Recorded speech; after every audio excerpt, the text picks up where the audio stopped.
Это производство тонеров. Оно единственное в России на сегодняшний день. Бу жихазларда принтер үшін буяну, ягни тонерлар жетештірелер. Шималның яртысын моңарчы Германия белән Кытайдан койтартқаннар. Хәзерге вакытта предприятие үзебездә әзерләнә торган материалларны сынап карый. У нас продукции довольно много. Безнең складта әзер продукция шактый күбәләм. Шималны да алдан күпләп алып куйган идек. Ким дигәндә ярты елга җитәчәк.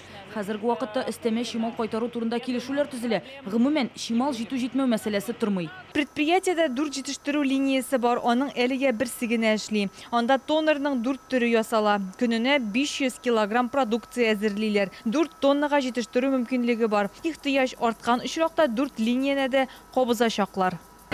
Татарстан сможем. Без үз продукциябыз белән Татарстан ихтыяҗын тулысынча каплый алабыз. Әмма безнең тәкъдимнәребез әлегә зур түгел. Тонерның 4 төре генә әзерләнә. Әмма кирәк икән, башкаларын да ясый башлыйбыз.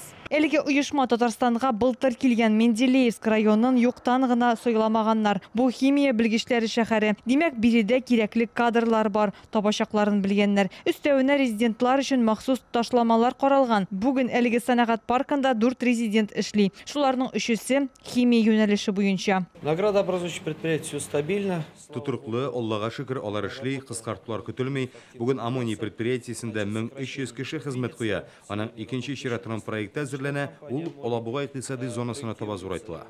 Эшмәкәрләр хәзерге вазгыять яңа юнәлештә эшләү мөмкинлеге бирә дип саный. Менделеевсктан Гөлнара Миңнеханова, Александр Лихачев, Яңа гасыр каналы.